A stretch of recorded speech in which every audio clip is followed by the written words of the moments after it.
Punk Revolution now.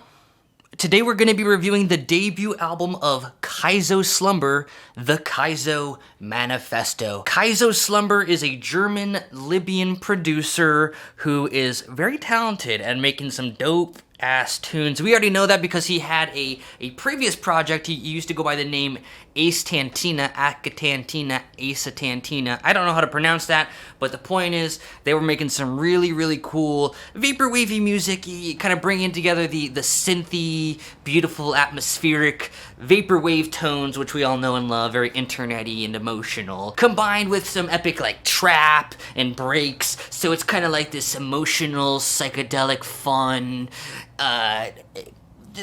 electronic music, whatever you want to call it. It's cool. So we know he's talented, and now he's doing the Kaizo Manifesto debut album under the name Kaizo Slumber. So I'm excited to see what's in store. Talented musician under the No Agreements record label. Let's start by taking a look at the album cover.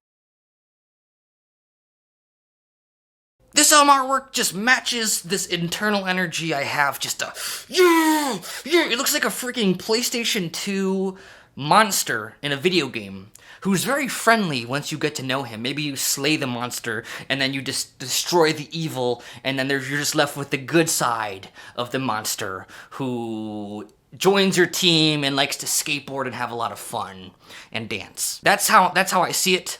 It gives me good vibes. I love the colors. I love this thing here. That's what I'm talking about. That's punk right there. So great album cover, and you know what? I can already tell you, matching the vibe of the album cover, this music is a freaking blast. If you think the album cover looks like a PlayStation 2 monster that you slayed who joined your team and now has fun and likes to skateboard, well, the music is gonna sound like that too. Because the music, kind of similar to Acetantina, bringing together the best of both worlds of vaporwave with EDM, except I'd say with Kaizo Slumber, it's kind of like a little bit flipped, where with Acetantina, the vaporwaviness was really at the forefront, and then the EDM percussion was a way to kind of enhance the vaporwavy emotions coming through.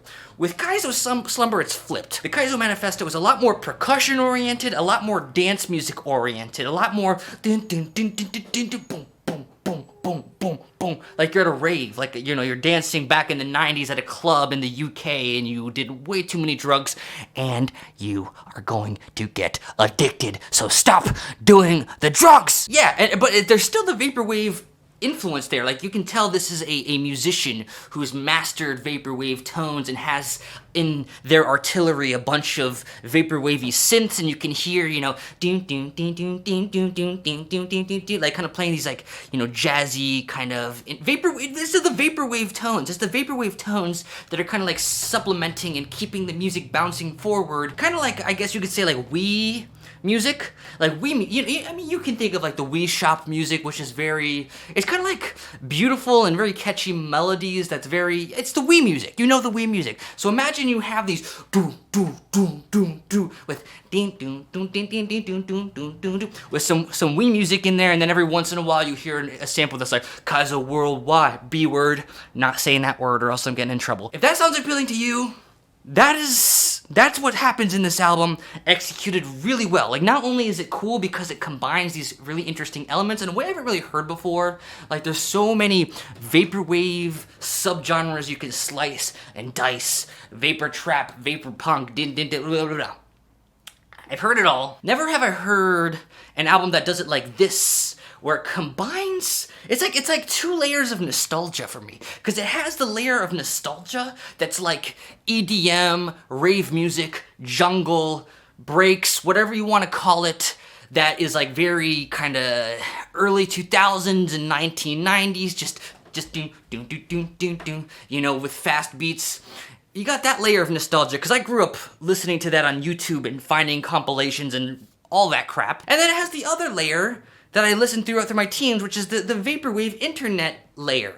So it kind of brings me back to the early 2010s and then like the early 2000s simultaneously at the same time in one package, which is really cool. Like, I don't think I've really heard anyone do that before.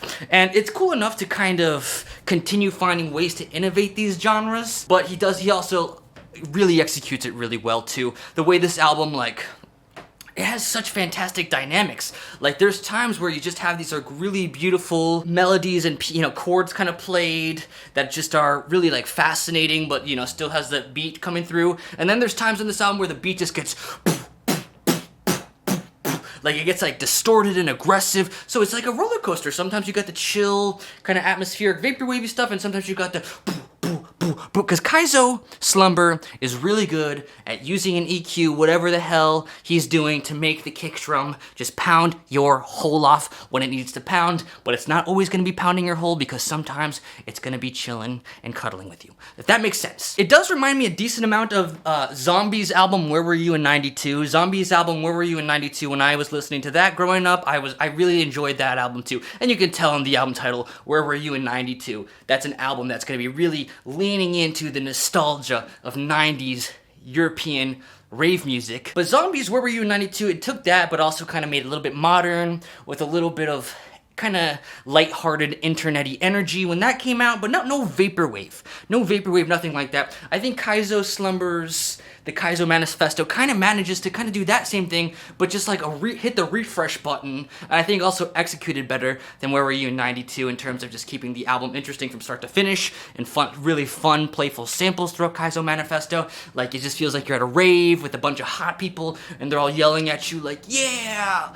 Kaizo Worldwide, B-word. Another artist I want to compare this to is to Floor Baba, which is one of my favorite vaporwave artists. Another vaporwave artist that really did a great job of blending the video gamey, nerdy, internet-y world of vaporwave with dance music. But I think Floor Baba's music is a little bit more jazzy and melodic driven, while Kaizo Slumber is very percussion oriented. I feel like Kaizo Slumber manages to somehow make melodies with drums. That's all I can say. And to me, I think that's really freaking cool and really fun. I do think if you're someone who really needs melodies and really needs like vocals with lyrics and stuff, this album probably won't appeal to you that much. But if you're someone who's just like looking for a really fun, awesome time, executed in a really playful, it's kind of funny. It's just the samples are funny. The songs are all super catchy. Like I said, it's nostalgic. It's just super well executed from like an artistic standpoint. I have a lot of fun with it. This is one of my favorite albums of the year so far. I know it's only 2 weeks in. It still counts though. So thanks so much for watching. Oh wait, I gotta give it a score. I'm gonna give this an 8.4 out of 10. That's a lot. That's to me. Why was I about to finish the video? But I still have a lot to say. 8.4 out of 10. Great job, Kaizo Manifesto. Go check it out if that sounds fun to you. Actually, I guess I didn't have that much to say. I just needed to give the score. 8.4, great album, one of my favorites of the year. Go check it out. German-Libyan producer, pretty cool. They're saying Kaizo Worldwide, B-word, throughout the album, and it's like, yeah, it really is all around the world. It's freaking international. You got a freaking dude in New York City dancing his booty off to a German-Libyan. I got something in my... Was this in my eye the whole time? Oh, god dang it. What the heck is that? Is that cancer? Better not be. Oh, I should be doing this in front of a mirror, not in front of a freaking camera. I'm sorry you had to see that. But do I have anything else to say? I don't. Let's just finish this video. Thanks for watching, everyone. Like, comment, subscribe. Shout out to Kaizo Manifesto, Kaizo Slumber. And I am glad to finally I get to review an album that's just like a lot of fun. I always am reviewing artsy, experimental stuff or pop music, which are both like homework to me, but then I get to dance my booty off and review this. That's a fun. Like, comment, subscribe, hit the notification bell. All that stuff helps my channel. I know it's dumb, but it helps. So thanks so much if you do it. I really appreciate it. Punk Revolution now.